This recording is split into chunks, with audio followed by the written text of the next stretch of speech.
दोस्तों, आपका स्वागत है पूरा educator the way to the success में। आज हम देखिए पूर्वालोकन को डिस्कस करेंगे। यहाँ पे हम इंडियन पॉलिटी एंड गवर्नेंस की ये बुक आती है घटना चक्र की, उसको हम करेंगे। तो ये हम आखिर क्यों कर रहे हैं? क्योंकि ये देखिए आपको प्रीवियस ईयर के जितने भी क्वेश्चंस आ चुके हैं अभी तक आरओ में यूपी पीसीएस को हम टारगेट कर रहे हैं, क्योंकि ये जो दोनों पेपर हैं ये आपके कैंसिल हो चुके हैं, जैसा कि आपको न्यूज़ में पता चला है और आप इसकी तैयारी भी कर रहे हो। तो यहाँ पर अब ये री एग्ज़ाम होने वाला है, ये जून जुलाई में जाएगा। तो अभी हमारे पास टाइम है, तो हम इन सब चीज़ों को फिर से एक बार रिवाइज कर लेंगे जो आपने इसको पढ़ा होगा। लेकिन यहाँ पर जैसे मैं बताऊँगा, अब आप उसको देखिए कि कुछ हम नया यहाँ से अगर गेन कर पा रहे हैं तो आपके लिए बढ़िया रहेगा।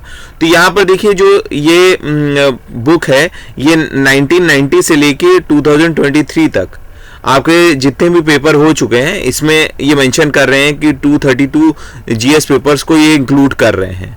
तो हम रफली मान के चल रहे हैं कि चलिए अगर 234 अगर नहीं भी हैं तो हमारे 200 जीएस पेपर्स तो इन्होंने स्टडी करा ही होगा। और ये आपका पॉलिटी का पेपर है जो आज हम पढ़ रहे हैं। पॉलिटी हमारे किसी भी एग्जाम के लिए, चाहे वो आरओ हो, यूपीएससी हो या यूपी पीसीएस हो या बिहार पीसीएस हो, सारे एग्जाम होने वाले हैं, अभी हो ही रहे हैं, और झारखंड पीसीएस है। तो ये सारे जो भी क्वेश्चंस हैं इसमें इंक्लूडेड हैं। तो जो भी इनकी तैयारी कर रहे हैं, किसी भी स्टेट की तैयारी कर रहे हैं आप इंडिया के, वो आप देख सकते हैं। अगर पॉलिटी आपके उसमें है तो आप पढ़ सकते हो इससे। और यहाँ पे ये जो घटना चक्र की सीरीज है, यहाँ पे आपके 8 बुक्स हैं, उनमें से हम 6 को लेकर चलेंगे जो कि मेजर हैं। तो और हम करंट का इनकी आइट दृष्टि आती है, वो भी हम स्टडी करेंगे। तो अभी चलिए यहाँ पर हम इसका आपका हमने एक रिव्यू दे दिया कि हम क्यों पढ़ने जा रहे हैं, पूर्वालोकन हम क्यों करने जा रहे हैं, प्रीव्यू क्यों कर रहे हैं। क्योंकि एक पॉलिटी जो सब्जेक्ट है ये काफ़ी मेजर हमारा एरिया कवर करता है किसी भी एग्जाम का, तो इसको पढ़ना बहुत ज़रूरी है। तो चलिए जल्दी से हम इसका कंटेंट देख लेते हैं। कंटेंट में देखिए क्या है कि यहाँ पर आप देखोगे जो टोटल चैप्टर्स हैं ये 42 हैं। ठीक है, आज हम क्या डिस्कस करने जा रहे हैं, यहाँ पे हम चैप्टर 1 को डिस्कस करने जा रहे हैं आज। और चैप्टर 1 में भी पार्ट 1 को मैं करूंगा। यहाँ पे आई से डिनोट कर रहा है ये, मैं इसको डिस्कस करूंगा। यहाँ पर क्या है कि ब्रिटिश इंडिया भारत में आ चुकी है, आप टाइम पीरियड समझो कि इंडिया में आ चुकी है और ये अपनी बदमाशियां चालू कर चुके हैं। और बदमाशियों को कंट्रोल करने के लिए जो ब्रिटिश गवर्नमेंट है इनके ऊपर रूल रेगुलेशंस ला रही है। तो जो भी रूल्स रेगुलेशंस आ रहे हैं वो आज हम डिस्कस करेंगे। इनकी बदमाशियों को आज कंट्रोल करना है, ब्रिटिश ईस्ट इंडिया कंपनी के बदमाशियों को हमको कंट्रोल करना है यहाँ पर।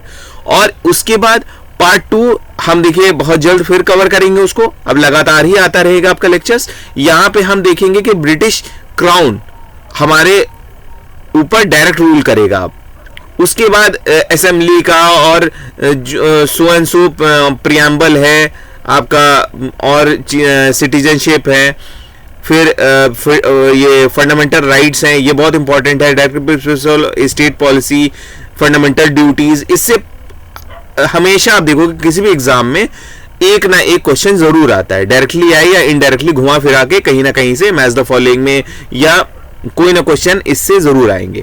तो यहाँ पर 42 जो चैप्टर्स हैं टोटल, ये काफी इंपॉर्टेंट है। आप कोई भी इसके लेक्चर्स मिस मत करिएगा, ये लगभग मैं लाता रहूंगा।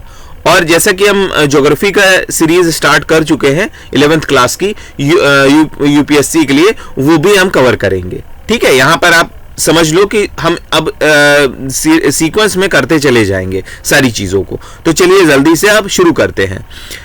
यहाँ पर अगर हम इंडियन पॉलिटी की बात करें, ठीक है, इंडियन पॉलिटी है तो इंडियन पॉलिटी में क्या क्या चीज़ें हैं, तो हम सबसे पहले सबसे इंपॉर्टेंट चीज़ क्या है, कॉन्स्टिट्यूशन। यहाँ पे कॉन्स्टिट्यूशन जो रूल्स एंड रेगुलेशंस, एक रूल बुक आप कह सकते हो किसी भी सिटीजन के लिए जो भी भारत में रह रहा है या जो भी बाहर से आ रहे हैं लोग इंडिया में, वो इन रूल्स एंड रेगुलेशंस पे वर्क करेंगे। चाहे वो पुलिस हो, चाहे कोई एक सिटीजन हो या कोई भी कंपनी हो, कोई भी सो एंड सो, कोई भी आप चीजों को आप अगर सोचें तो वो किसी ना किसी रूप में आपका कॉन्स्टिट्यूशन से गवर्न करता है। तो यहां पर हम देख रहे हैं ईस्ट इंडिया कंपनी के बारे में। हम यहां पे देखिए जो कॉन्स्टिट्यूशनल डेवलपमेंट ऑफ इंडिया है, यहां पे जो कॉन्स्टिट्यूशन डेवलप हुआ, तो इसको हम यहां पर इस बुक में हम दो पार्ट में डिवाइड कर रहे हैं। पहला जो हिस्सा है यहां पर यह बता रहा है कि ईस्ट इंडिया कंपनी भारत में आ चुकी है और अब यहां पे ब्रिटेन इनके ऊपर क्या करेगा, रूल रेगुलेशन लगाएंगे कि भैया आपको तमीज से रहना है, आप ढंग से रहो, नहीं तो फिर आपके ऊपर एक्शन लिया जाएगा। तो इसके लिए एक्शंस के लिए देखिए कितने एक्ट आए। यहाँ पे 1773 से स्टार्ट हुआ है, जो कि हम अभी डिटेल में पढ़ेंगे। बहुत आपको घबराने की जरूरत नहीं है, कोई ऐसी चीज नहीं बता रहा हूं मैं कि आप एकदम से घबरा जाओ। तो यहाँ पे 1773 से स्टार्ट होगा ये और 1853 तक ये रहेगा। यहां पर देखो, अगर आप लक्ष्मीकांत पढ़ोगे तो यहां पर यही चीज आपकी 1858 तक दी हुई है, ठीक है। तो हम यहां पर लेकिन क्या है कि जो रूल्स लाए गए हैं ब्रिटेन के द्वारा वो 1853 ही तक आए थे, क्योंकि यहां पर क्या होगा 1857 में आप ध्यान दो कि यहां पर सिपोई म्यूटिनी हुई थी, ठीक है। यहां पर जो सिपाही थे, सिपाही विद्रोह हुआ था, उसके बाद ब्रिटेन पूरी तरीके से अपने कब्जे में कर लिया था।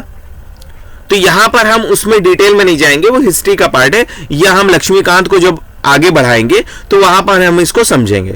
यहां पर बेसिकली हमको जो क्वेश्चन आंसर है उसको हम टैकल कर सके, उसके बेस पे यहां पर घटना चक्र में काफी अच्छे से दे रखा है। अगर आप इसको ठीक से पढ़ लोगे तो एक भी क्वेश्चन आपसे नहीं चूकेगा, ठीक है, इस चीज की गारंटी है हमारी।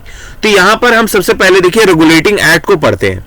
यहां पे कंपनी रूल हो गया, यहां पे दे रहा है 1773 से लेके 1853 तक। और यहां पर देखिए दूसरा जो आएगा वो आएगा ब्रिटिश क्राउन रूल, ये आएगा 1858 से लेके 1947 तक। अगर होगा तो आज ही हम कवर कर लेंगे, नहीं तो हम नेक्स्ट क्लास में इसको करेंगे। तो इसकी तो अभी हम गारंटी ले रहे हैं कि ये अभी हम कवर कर रहे हैं तुरंत।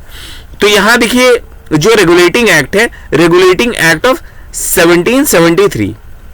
तो यहां पे रेगुलेटिंग एक्ट क्यों कहा जा रहा है इसको, आपको मैंने कहा कि जो यहां पर ईस्ट इंडिया कंपनी आई थी वो कुछ बदमाशियां शुरू कर चुके थे, कुछ ना कुछ वो कर रहे थे बदमाशी। तो उसको कंट्रोल करने के लिए यहां पर ब्रिटेन ने उनके ऊपर कस दिया, रूल्स एंड रेगुलेशंस बना दिया। तो इसमें पहला है रेगुलेटिंग एक्ट ऑफ 1773। यहां पर क्या हुआ, पहले गवर्नर था, उसको हमने गवर्नर ऑफ बंगाल बना दिया, ठीक है। गवर्नर ऑफ बंगाल यहां पे मैंने गलत आपको बोल दिया, गवर्नर ऑफ बंगाल जो था वो अब गवर्नर जनरल ऑफ बंगाल हो गया, ठीक है। यहां पर पहले गवर्नर जनरल ऑफ बंगाल कौन थे, वॉरेन हेस्टिंग थे, ठीक है। ये चीजें आपने लक्ष्मीकांत में भी पढ़ी है। तो यहां पर इसको ध्यान दीजिए कि गवर्नर जनरल ऑफ बंगाल यहां पे रेगुलेटिंग एक्ट से लाया गया, क्योंकि गवर्नर ऑफ बंगाल जो था पहले उसके पास पावर कम थी, अब उसकी पावर को बढ़ा दी गई है, उसको गवर्नर जनरल ऑफ बंगाल बना दिया गया है। जब इसको गवर्नर जनरल ऑफ बंगाल बना दिया गया, इसका मतलब कि जो और प्रेसिडेंसीज हैं जैसे कि मद्रास है, बॉम्बे है, ये अब directly governor general of Bengal के अंडर में आ जाएंगे। तो प्रेसिडेंसी ऑफ मद्रास और बॉम्बे डायरेक्ट हमारा गवर्नर जनरल ऑफ बंगाल के अंडर में आ जाएगा। अगर आपको कोई भी चीज नहीं समझ में आती है तो आप लोग बेहिचक मुझे बता दीजिएगा कि यहां पे नहीं समझ में आया, ठीक है। तो मैं आपके लिए और सिंप्लीफाई करके बताऊंगा। मैं ये मान के चल रहा हूं कि आपने थोड़ी बहुत हिस्ट्री या आपने पॉलिटी पढ़ रखी है, उस हिसाब से मैं बता रहा हूं। तो यहां पर क्या हुआ, अब governor general of Bengal supreme हो गया और प्रेसिडेंसी ऑफ मद्रास या बॉम्बे दोनों गवर्नर जनरल ऑफ बंगाल के अंडर में आ गए, ठीक है। अब दूसरी चीज क्या हो गई कि गवर्नर जनरल ऑफ बंगाल जो था वो काफी ज्यादा पावर दे दी गई, तो उसको हेल्प करने के लिए भी तो लोग रहेंगे भाई। मेन दादा हो गया है तो दादा के पीछे भी तो कुछ लोग रहेंगे। तो यहां पर एग्जीक्यूटिव काउंसिल यहाँ पे इनको 4 दे दिए गए कि भाई इनका ध्यान देना, इनको मिलिट्री का कोई काम हो या नॉन मिलिट्री का डिसीजन लेना हो तो आप इनको हेल्प करो, आप इनको असिस्ट करो। तो यहां पर जो डिसीजंस होने लगे, अब देखिए जो काउंसिल और गवर्नर जनरल सब मिलके यहां पे जो मेजॉरिटी में रहता था काउंसिल का, वही यहां पर मान लिया जाता था। कोई भी अगर एक्शन लेना है तो जो भी डिसीजन मेजॉरिटी में रहेगी वो ले ली जाएगी। फिर यहां पर गवर्नर जनरल जो थे, इनके पास क्या थे, वोटिंग राइट्स थी। अगर कभी टाई हो जा रहा है किसी प्रॉब्लम में, मान लीजिए टाई हो गया, अब यहां पे काउंसिल डिसाइड नहीं कर पा रहा है, तो यहां पर फिर क्योंकि 4 थे, अगर मान लीजिए 2-2 डिवाइड हो गए, 4 काउंसिल मैंने कहा है ना 4 मेंबर है एग्जीक्यूटिव काउंसिल में, तो अगर मान लीजिए 2-2 डिवाइड हो गए, 2-2 अगर डिवाइड हो जाते हैं तो वहां पे इक्वल हो गया, टाई हो गया। अब क्या करें, तो वहां पे गवर्नर जनरल वहां पे वोट करेंगे, तो वहां पर जो टाई रहेगा वो ब्रेक हो जाएगा। और रेगुलेटिंग एक्ट से अब एक और चीज क्या हुई, यहां पे सुप्रीम कोर्ट बन गया। सुप्रीम कोर्ट में क्या था, यहां पे चीफ जस्टिस हुआ करते थे सुप्रीम कोर्ट में, और 3 जजेस होते थे, तो मतलब 4 लोग हो गए सुप्रीम कोर्ट में। और ये कहां पे एस्टेब्लिश हुआ, ये फोर्ट विलियम्स कलकत्ता में है, वहां पे एस्टेब्लिश हुआ। और ईयर क्या था, 1774 में इसको बनाया गया।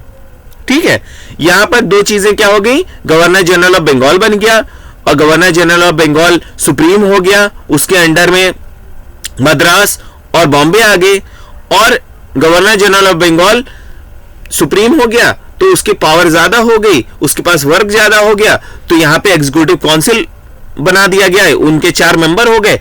और अगर टाई हो जाता था किसी प्रॉब्लम पे, अगर मान लीजिए प्रॉब्लम क्रिएट हो गई, दोनों जो 4 काउंसिल है डिवाइड हो गए, 2-2 के डिवीजन में आ गए, तो वहां पे टाई जब होगा तो उस केस में गवर्नर जनरल वोट करेंगे। और फिर फाइनली सुप्रीम कोर्ट बना 1774 में। यहाँ पे सुप्रीम कोर्ट में चीफ जस्टिस होते थे और 3 जजेस होने लगे। ये कहां पे बना, फोर्ट विलियम्स में बना, कलकत्ता में। ठीक है, अब मुझे लगता है कि जो चीजें इसमें दी हुई हैं ये आपको याद हो गई हैं। अब एक चीज और आप याद कर लो छोटी सी, कि जो यहाँ पे सर्वेंट्स थे, यहाँ पर जो आपका ईस्ट इंडिया कंपनी थी, इनके जो सिविल सर्वेंट्स आप कह सकते हो, जो आज के डेट में जिसकी हम लोग तैयारी कर रहे हैं, जो सर्वेंट्स थे उनको जो ब्रिटिश गवर्नमेंट थी उन्होंने रोक दिया क्या क्या चीज करने से। उन्होंने कहा कि आप प्राइवेट ट्रेड नहीं कर सकते हो, भाई अगर आप हमारे अंडर में काम कर रहे हो तो आप प्राइवेट ट्रेड नहीं करोगे, और किसी भी इंडियन से आप गिफ्ट नहीं लोगे। गिफ्ट आप क्यों लोगे भाई, जब आपको सैलरी हम दे रहे हैं, और आप ब्राइब नहीं दोगे, ब्राइब आप नहीं लोगे, घूस नहीं लोगे। आप किसी भी इंडियन से आप गिफ्ट नहीं ले सकते और घूस नहीं ले सकते। यहाँ पे ब्रिटिश गवर्नमेंट जो थी वो काफी स्ट्रिक्ट हो गई इन सब चीजों के लिए। पहले क्या होता था, जो सिविल सर्वेंट होते थे काम करते थे कंपनी में, और जो लोकल पीपल थे जिनसे वो पैसा वसूला करते थे उनसे गिफ्ट ले लेते थे बहाने से, या कहते थे कि तुम्हारा हम काम तभी करेंगे जब हमको पैसा दो, तो वहां पे घूस भी ले लेते थे। तो इन सब चीजों पे उनको उनके ऊपर कंट्रोल लाया गया। अब एक चीज और किया ब्रिटिश गवर्नमेंट ने, क्या किया, यहां पे अपनी पावर को बढ़ाने के लिए उन्होंने कोर्ट ऑफ डायरेक्टर्स की स्थापना की। कोर्ट ऑफ डायरेक्टर्स क्या थे, ये आपकी गवर्निंग बॉडी थी कंपनी की। ठीक है, यहां पर वो गवर्न करते थे, उनके ऊपर ध्यान देते थे कि क्या चीजें, अब छोटी छोटी चीजें ईस्ट इंडिया कंपनी जो भी गड़बड़ करेगी इस पे वो ध्यान दे। ठीक है, तो यहां पर जो भी चीजें गड़बड़ होती थी यहां पे गवर्निंग बॉडी इसका ध्यान देती थी, कोर्ट ऑफ डायरेक्टर्स। और सारी रिपोर्ट, चाहे वो रेवेन्यू की हो, चाहे वो सिविल की हो, चाहे वो मिलिट्री अफेयर्स की हो, ये सारी रिपोर्ट्स अब ब्रिटिश गवर्नमेंट मांगने लगी। किनसे मांगने लगी, याद रखो, मैं बार बार इसलिए रिपीट कर रहा हूं कि आपको ये याद हो जाए, कोर्ट ऑफ डायरेक्टर्स से लेने लगी। ठीक है, क्योंकि गवर्निंग बॉडी थी, ये ब्रिटेन ने चालाकी से यहां पर ईस्ट इंडिया कंपनी पे ध्यान देने के लिए कोर्ट ऑफ डायरेक्टर्स को की स्थापना कर दी थी। ठीक है, यहां पे मुझे लगता है कि अब आपको रेगुलेटिंग एक्ट बिल्कुल क्लियर हो गया होगा। इसके बाद अब जो भी चीजें बच गई, तो थोड़ी बहुत आप देखोगे जो भी दिक्कतें रह गई रेगुलेटिंग एक्ट में, अब वो दूर की जाएंगी पिट्स इंडिया एक्ट के द्वारा। ठीक है, यहां पर रेगुलेटिंग एक्ट कब था, 1773 में था, और पिट्स इंडिया एक्ट आया 1784 में। यहां पर इस एक्ट ने, पिट्स इंडिया एक्ट ने सबसे पहला काम क्या किया कि जो ईस्ट इंडिया कंपनी थी वो दोनों काम करती थी, चाहे वो कमर्शियल हो चाहे वो पॉलिटिकल हो, तो यहां पर उसने बांट दिया। अब कहा कि भैया ईस्ट इंडिया कंपनी तुम्हारी जो पावर है अब ये डिवाइड कर दी जा रही है, कमर्शियल वर्क कोई और करेगा और पॉलिटिकल काम कोई और करेगा। तो यहां पर आप देखो जो बोर्ड ऑफ कंट्रोल था, यहां पर पिट्स इंडिया एक्ट से एक नई बॉडी फिर बना दी गई। आपने देखा रेगुलेटिंग एक्ट में क्या हुआ था, रेगुलेटिंग एक्ट में हमने देखा कोर्ट ऑफ डायरेक्टर्स बना। अब यहां पर कोर्ट ऑफ डायरेक्टर्स के बाद अब बोर्ड ऑफ कंट्रोल भी बना दिया गया और यहां पर बोर्ड ऑफ कंट्रोल को कह दिया गया कि भैया तुम पॉलिटिकल काम देखोगे, अब पॉलिटिकल मैटर्स देखोगे। और जो कोर्ट ऑफ डायरेक्टर्स थे जो कि रेगुलेटिंग एक्ट के द्वारा बना था, उनको कहा कि भैया अब तुम कमर्शियल काम देखो। अब पॉलिटिकल काम और कमर्शियल काम डिवाइड हो गए यहां पे। ठीक है, ये चीज आपको क्लियर हो गई। अब एक चीज और भी ध्यान दे दो आप, क्वेश्चन में कभी कभी आ जाता है कि बोर्ड ऑफ कंट्रोल जो हमने अभी बनाया है पिट्स इंडिया एक्ट में, ठीक है, आप याद रखो मैं बना रहा हूं तो आप जो जो चीजें बोलता रह रहा हूं उसको याद रखना। बोर्ड ऑफ कंट्रोल में कितने लोग थे, यहां पे 6 लोग थे। ठीक है, तो यहां पर कितने लोग हो गए, बोर्ड ऑफ कंट्रोल में 6 लोग हो गए जो क्या करेंगे, पॉलिटिकल काम करेंगे। भाई कोई नेता होगा तो उसके पीछे 4-5 लोग चाहिए ना, तो यहां पर बोर्ड ऑफ कंट्रोल में 6 लोग हो गए। अब ये लोग नेतागिरी करेंगे, पॉलिटिकल फंक्शन करेंगे। ठीक है, एक चीज मतलब ये आप इसलिए मैं बोल रहा हूं कि आप इसको याद कर सको इजीली। ठीक है, अब आया थर्ड एक्ट, आया एक्ट ऑफ 1786। यहां पर क्या हुआ, यहां पर जो गवर्नर जनरल था वो आपका ओवर रूल कर सकता था, उसके पास ज्यादा पावर अब वो मांगने लगा कि भैया मुझे ज्यादा पावर चाहिए। किस चीज के लिए, कि कभी कभी क्या होता था, अब गवर्नर जनरल कोई और डिसीजन ले रहे हैं और इनके एग्जीक्यूटिव काउंसिल कोई और डिसीजन ले रही है, और गवर्नर जनरल क्योंकि हेड थे अब उनको बुरा लगने लगा कि भाई यहां पे हमारी तो कोई पावर ही नहीं रह जा रही है, क्योंकि एग्जीक्यूटिव जो काउंसिल था वो हमेशा डंगा डाल दे। तो यहां पर देखिए जो कॉर्नवालिस आए, अब इस समय लॉर्ड कॉर्नवालिस थे, जो एक्ट ऑफ 1786 था, यहां पे कॉर्नवालिस ने कहा कि देखिए हम आपकी बात मान रहे हैं, आप गवर्नर जनरल मुझे बना दो, लेकिन अगर आप मुझे पावर ज्यादा दोगे तभी मैं काम करूंगा, नहीं तो मैं ये कर नहीं पाऊंगा। तो यहां पे एक्ट ऑफ 1786 ने यहां पे गवर्नर जनरल को, जो कि कॉर्नवालिस से, या आप कह सकते हो कि कॉर्नवालिस एक्ट था ये, क्योंकि कॉर्नवालिस को सारी पावर चाहिए थी, तो यहां पर उसको ये दे दी गई कि भाई आप जो भी पावर है वो आप ओवर रूल कर सकते हो। इसमें क्या है, सेफ्टी आ गई, यहां पे पीस ऑफ इंटरेस्ट आ गया अंपायर का। इन सब चीजों का ध्यान देते हुए यहां पर इसको बिना इफेक्ट किए, मतलब सेफ्टी और पीस ऑफ इंटरेस्ट जो कि अंपायर का है इंडिया में, उसको बिना हर्ट किए हुए कॉर्नवालिस अब जो काउंसिल थे उनको ओवर रूल कर सकते थे, उनसे ज्यादा पावर उनके पास एंजॉय वो करने लगे। ठीक है, अब क्या हो गया, अब इसके बाद जो भी एक्ट आएंगे वहां पर ये कंटिन्यू रहेगा। ठीक है, कॉर्नवालिस एक्ट जो आप कह रहे हो 1786, यहां पर वो ओवर रूल करता रहेगा अब अपने काउंसिल के ऊपर। ठीक है, अगला आया अब चार्टर एक्ट ऑफ 1793। यहां पे चार्टर एक्ट ऑफ 1793 में क्या हुआ, क्योंकि जो कमर्शियल फंक्शन था, जैसा कि मैंने आपको बोला ना, जो कोर्ट ऑफ डायरेक्टर्स जो थे उनको हमने कमर्शियल फंक्शन दे दिया। यहां पे जो कमर्शियल फंक्शन था इसकी मोनोपोली अभी भी इन्हीं के पास थी। ठीक है, कंपनी के पास। अब इसकी ट्रेडिंग जो मोनोपोली थी, कमर्शियल फंक्शन, उसको फिर से कंपनी ने 20 साल के लिए बढ़ा दिया।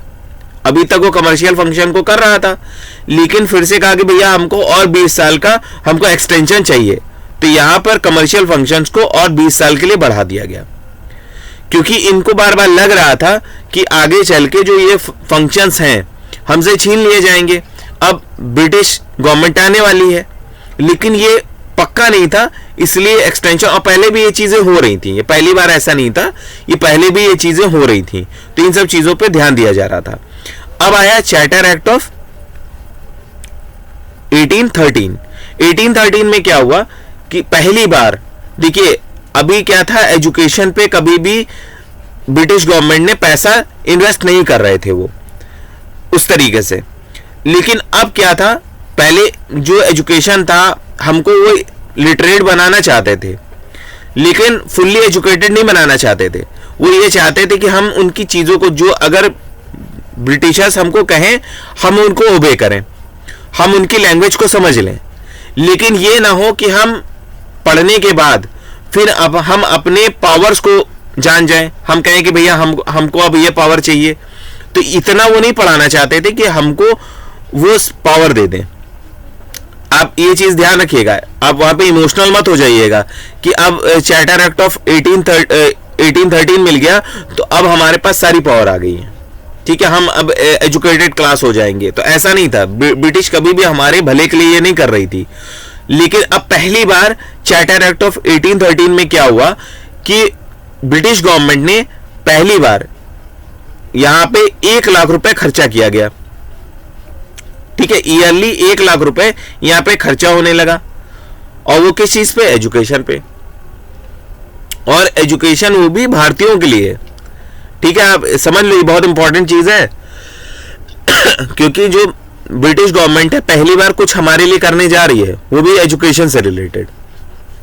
और यहां पर जो मोनोपोली थी, अभी देखिए जो अभी आपने यहां पर आपने पढ़ा ना, यहां पे कमर्शियल फंक्शन को हमने मोनोपोली को बढ़ा लिया 20 साल के लिए, जो चार्टर एक्ट ऑफ 1793 में हुआ था। अब यहां पे मोनोपोली ले ली गई, ठीक है, कंपनी की मोनोपोली ले ली गई कोई और फंक्शन में, सिर्फ उनको चाय और चाइना का ट्रेड दे दिया गया कि भाई आप और जो भी ट्रेड हो रहे थे वो अब ईस्ट इंडिया कंपनी नहीं करेगी चार्टर एक्ट ऑफ 1813 से। अब वो सिर्फ चाय के लिए ट्रेड कर सकती है और चाइना से रिलेटेड जो भी फंक्शन होंगे वो कर सकती है, ठीक है। यहां पर पहला हो गया ये चार्टर एक्ट ऑफ 1813, ये इंपॉर्टेंट है इसलिए मैं दोबारा बोल दे रहा हूं। यहां पर क्या है कि पहली बार एजुकेशन के लिए 1 लाख रुपए दिया गया, ईयरली स्पेंड करने लगे, और यहां पे कंपनी की मोनोपोली जो थी वो चाय और चाइना तक सीमित रह गई, ठीक है। तो अब यहां पर क्या है कि चार्टर एक्ट ऑफ 1833 आ गया। यहां पर क्या था, गवर्नर जनरल ऑफ बंगाल जो था यहां पर फिर से उसका नाम बदल दिया गया, ठीक है, अब वो गवर्नर जनरल ऑफ इंडिया हो गया। ये चीज याद रखो आप। और इसके पास सारी सिविल पावर और मिलिट्री पावर आ गई, जैसे कि आपने पहली बार यहां पे देखा था गवर्नर जनरल ऑफ बंगाल जो कि रेगुलेटरी एक्ट में आया, तो यहां पर अब फिर से ये गवर्नर जनरल ऑफ इंडिया हो गया चार्टर एक्ट ऑफ 1833 से, ठीक है। जो गवर्नर जनरल ऑफ बंगाल बना था रेगुलेटरी एक्ट में, अब चार्टर एक्ट ऑफ 1833 में गवर्नर जनरल ऑफ इंडिया वो बन चुका था, ठीक है। और ऐसे वहां पे ये गवर्नर जनरल ऑफ बंगाल पहले कौन थे, वॉरेन हेस्टिंग थे। ऐसे ही गवर्नर जनरल ऑफ इंडिया पहले कौन है, लॉर्ड विलियम बेंटिक, ठीक है। ये चीज आपको याद हो गई। यहां पर अब देखिए became the first governor general of India, it ended the activity of East India Company as a commercial body. अब यहां पर ईस्ट इंडिया कंपनी की जो फंक्शन थी, कमर्शियल फंक्शन, ये पूरी तरीके से खत्म कर दी गई। अब देखो पहले तक क्या था, एक्सटेंड हो रहा था, एक्सटेंड कब हुआ, आपका चार्टर एक्ट ऑफ 1793 में। फिर यहां पे मोनोपोली सिर्फ चाय और चाइना तक रह गई आपकी चार्टर एक्ट ऑफ 1813 में, और 33 में आपके पूरी तरीके से कमर्शियल फंक्शन बंद कर दिया गया। अब वो सिर्फ प्योरली एडमिनिस्ट्रेटिव बॉडी बन गई, east India company administrative body बन गई। इसका मतलब कि अब पावर बहुत जल्द इनके हाथ से जाने वाला है। अब ये ब्रिटिश गवर्नमेंट अब सीधे इंडिया के ऊपर रूल करेगी, ठीक है। अब यहां पे एक लीगल मेंबर भी बना दिए गए। अब देखो इनके ऊपर कसाई होगी ना, धीरे धीरे अब टाइट किया जा रहा है सब कुछ मामला, तो यहां पर हमने अब एक लीगल मेंबर रख दिया। और यहां पर क्या था, was included in the executive council. अब जो executive council governor general of India की थी उसमें एक लीगल मेंबर भी रख दिया गया, फोर्थ मेंबर हो गया। ये जो 4 मेंबर थे उसमें से एक मेंबर अब एक लीगल मेंबर हो गया, ठीक है। और यहां पर पहले जो मैकेले थे ये फर्स्ट लीगल मेंबर बन गए, इसको आप याद रखो, ठीक है। अब यहां पर चार्टर एक्ट ऑफ 1853, यहां पर क्या हुआ, फर्स्ट टाइम जो लेजिस्लेटिव फंक्शन था और एग्जीक्यूटिव फंक्शन था गवर्नर जनरल का, उसको हम सेपरेट कर दे रहे हैं। अभी तक क्या था कि हम पावर को सेपरेट कर रहे थे कंपनी की, अब यहां पे जो ये काउंसिल बनी है उसको भी हम एग्जीक्यूटिव और लेजिस्लेटिव बना दे रहे हैं, उनके फंक्शंस अलग अलग होंगे। और इन्होंने सबसे पहली बार यहां पर separate Indian central legislative council बनाया और यहां पे इंडियंस को पहली बार इंट्रोड्यूस किया गया, मतलब नाम दे दिया गया a separate Indian central legislative council. अब ये भारत का एक सेंट्रल काउंसिल हो गया, ठीक है। और ये किस लिए हो गया, लॉ मेकिंग के लिए हो गया। जैसे आज लोकसभा राज्यसभा है, ऐसे ही उस समय भी 1853 से ये स्टार्ट कर दिया गया, क्लियर हो गया। और चार्टर एक्ट ऑफ 1853 से ही यहां पे ओपन कंपटीशन सिस्टम्स को पहली बार यहां पे इंट्रोड्यूस किया गया। और यहां पर सिविल सर्वेंट जो आज हम कंपटीशन की तैयारी कर रहे हैं, सोचो ये 1853 में ही पहली बार कोशिश की गई इसका कंडक्ट कराने की। तो यहां पर ये जो इसकी समरी थी ये आपको भैया क्लियर हो जानी चाहिए, अगर नहीं हुई है तो आप एक बार और इसको रिवाइज कर लेना जब ये वीडियो रुकेगा तो, ठीक है। और यहां पर अब देखिए क्वेश्चन को हम लगा रहे हैं, अब जो हमने पढ़ लिया पहले, अब उसको एक बार देखते हैं कि हमको कितना याद हुआ है। तो in which of the following act the provisions was made for the establishment of Supreme Court at the Calcutta. अब देखो फोर्ट विलियम्स में कलकत्ता में पहली बार सुप्रीम कोर्ट कब बना था, तो ये रेगुलेटिंग एक्ट से बना था, ठीक है। ये आंसर हो गया ए।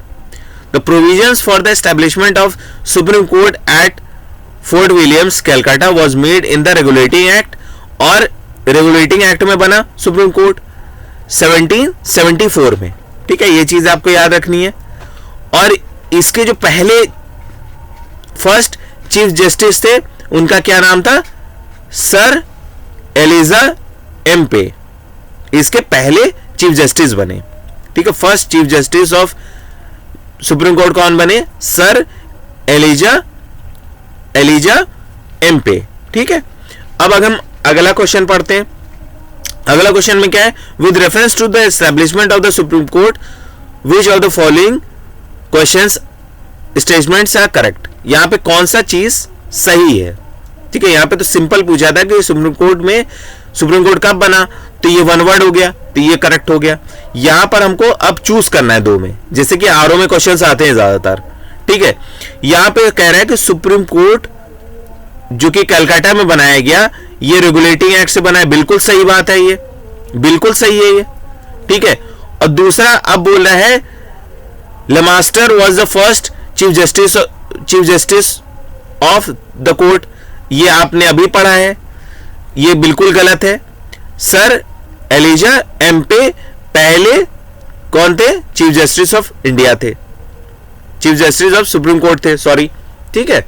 यहां पर तो पहले यहां पे स्टेटमेंट 1 इज करेक्ट और 2 इज रॉन्ग, तो यहां पे क्या हो जाएगा, यहां पे सिर्फ 1 आंसर हो जाएगा यहां पे, क्योंकि हमको करेक्ट ऑप्शन बताना है। अब अगला क्वेश्चन क्या है, यहां पर देखो आप, यहां पर हमको देखना है establishment of the board of control. अब बोर्ड ऑफ कंट्रोल कब बना था भाई, आप बताओ, बोर्ड ऑफ कंट्रोल आपको याद है? चलिए मैं सारे बता देता हूं, फिर आप उसमें गेस करना। यहां पे establishment of the board of control, establishment of the supreme court, permission to English missionaries to work in India, appointment of the law members in the governor general of council. यहां पे आप एक चीज बताओ कि establishment of the supreme court कब बना था, बताइए। ये हमारा रेगुलेटिंग एक्ट में बना था पहला, ठीक। और establishment of the board of control ये कब हुआ था, ये हुआ था पिट्स इंडिया एक्ट में। दूसरा, permission to the English missionary to the work, ये हमारा हुआ था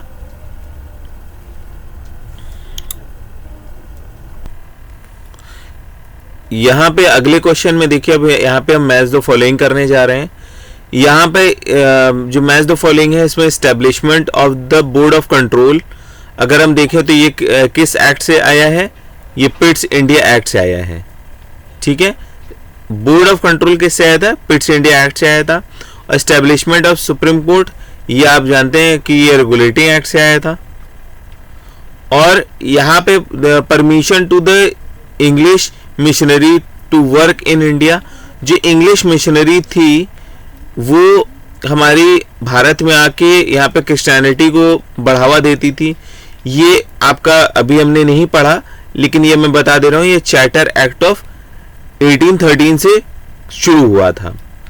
और यहाँ पे लॉ मेंबर अपॉइंट किया गया, ये गवर्नर जनरल काउंसिल में, तो ये आप जानते हैं मैकेले थे पहले, तो ये आया था चार्टर एक्ट ऑफ 1833 से।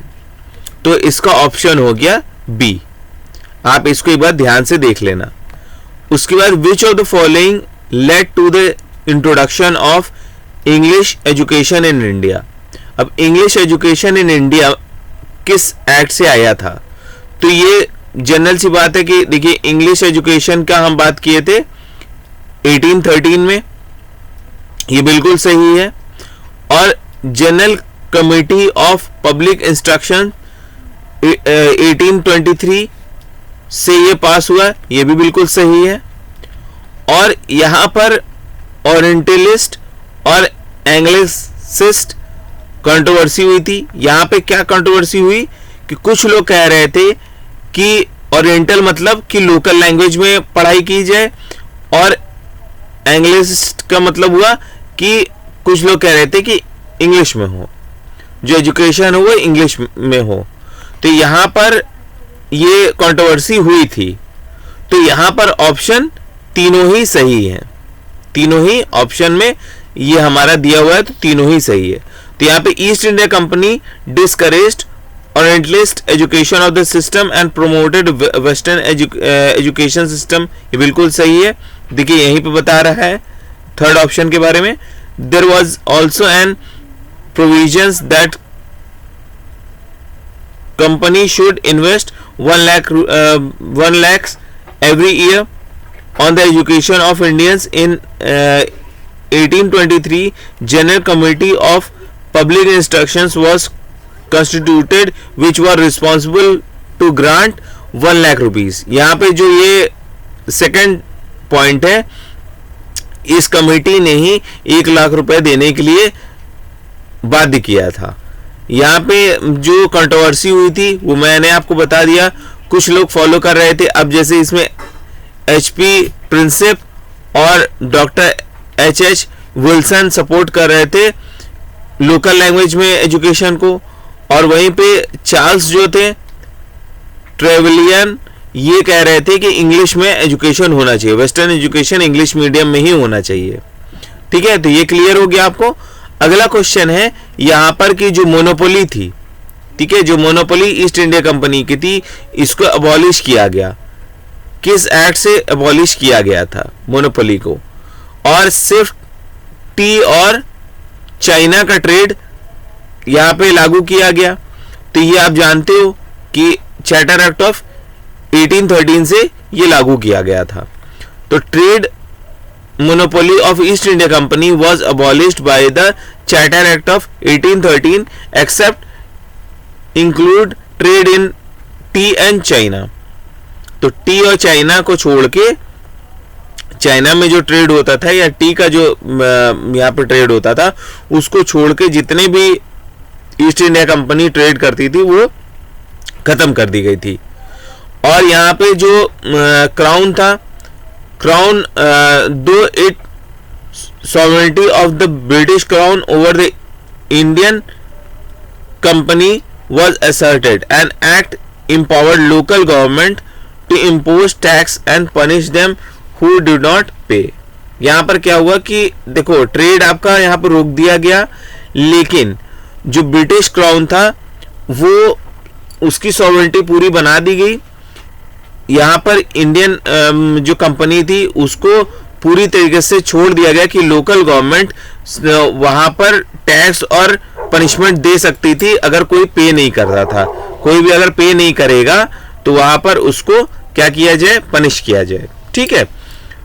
और यहां पर 6th क्वेश्चन है, British parliament abolish east India company monopoly over the trade. यहाँ पे सिंपल अभी मैंने बताया कि ये चार्टर एक्ट ऑफ 1813 से ये अबॉलिश किया गया था। ठीक है। यहाँ पे मोनोपोली टी और चाइना का छोड़ के सब हमने यहाँ पर अबॉलिश कर लिया था। ब्रिटिश पार्लियामेंट ने अबॉलिश कर लिया था, सिर्फ टी और चाइना का जो ट्रेड था वही था, रन कर रहा था। अब यहाँ पे फाइनल क्वेश्चन है चार्टर एक्ट ऑफ 1813 का, कि जो मोनोपोली थी ईस्ट इंडिया कंपनी की एक्सेप्ट यहाँ पे टी और ये तो एकदम सही है। वही सेम क्वेश्चन जो पहले वाला है वही पूछा गया फिर से। और यहाँ पर फिर वही sovereignty of the British crown over the Indian territory held by the company, यहाँ पे सॉवरेनिटी मेंटेन रखी गई। और जो रेवेन्यू थी यहाँ पे the revenue of India were now controlled by the British parliament. अब यहाँ पे ऐसा कुछ नहीं था, रेवेन्यू जो था वो हमारा ब्रिटिश क्राउन द्वारा रेगुलेट नहीं किया जा रहा था, कंट्रोल नहीं किया जा रहा था। तो यहां पर ये क्वेश्चन, यहाँ पे ये पॉइंट गलत है, ए सही है। ठीक है। तो यहां पर आप चीजों को एक बार और अच्छे से पढ़ लोगे, उसके बाद बताओगे कि क्या नहीं समझ में आया। तो यहां पर देखिए अगला जो क्वेश्चन है, यहाँ पे trade monopoly of the East India Company in India was abolished except trade in tea and China through charter act of 1813, ये एकदम सही है। Though this act sovereignty of the parliament crown over the Indian company territory was asserted, ये भी आपका यहाँ पर सही है। तो यहाँ पर क्या चीज नहीं सही है कि जो रेवेन्यू थी इंडिया में वो कंट्रोल नहीं की जाती थी ये ब्रिटिश क्राउन द्वारा। ठीक है। और फाइनल जो क्वेश्चन है, which act for the first time made it possible for the Indians to take some share in the administration of their country। यहाँ पर जो इंडियंस थे उनको एडमिनिस्ट्रेशन में कुछ पोजीशन देने के लिए कौन सा एक्ट कहता है, तो ये कहता है चार्टर एक्ट ऑफ 1853। यहाँ पे सेक्शन 87 से ये कहा गया कि कुछ इंडियंस को रखा जाए ये एडमिनिस्ट्रेशन में। It states that no person of the India और the crown would be debarred from any place post service subject to the company on the ground of the religion, place of birth, descent और the colour और any of them. यहाँ पर देखिए discrimination वाला जो article है वो यहाँ पे सीधे सीधे यहीं से उठाया गया था। तो ये यहाँ पर चार्टर एक्ट ऑफ 1833 है। तो यहाँ पर आपका एडमिनिस्ट्रेशन को पूरी तरीके से जो इंडियंस को यहाँ पे पूरी तरीके से पोजीशन कौन देता है, तो यहाँ पर देता है 1833। सॉरी मैंने आपको गलत बता दिया था, 1853 नहीं है 1833 है। 33 से ये सारी चीजें की जा रही हैं। Subsequently the section 87 of the charter act of 33 laid down the foundation for the participation of Indians in the administration during the political movement। यहाँ पे क्या हुआ कि ये पॉलिटिकल मूवमेंट से ही ये सारे लॉस बने हैं। तो यहाँ पर ये चीज आपको क्लियर हो गई होगी। जो ये एक्ट जो कि पास किया गया ब्रिटिश क्राउन के लिए, ब्रिटिश क्राउन के अंडर में जो आर्टिकल्स पास किए गए हैं वो हम नेक्स्ट क्लास में पढ़ेंगे। Thank you very much.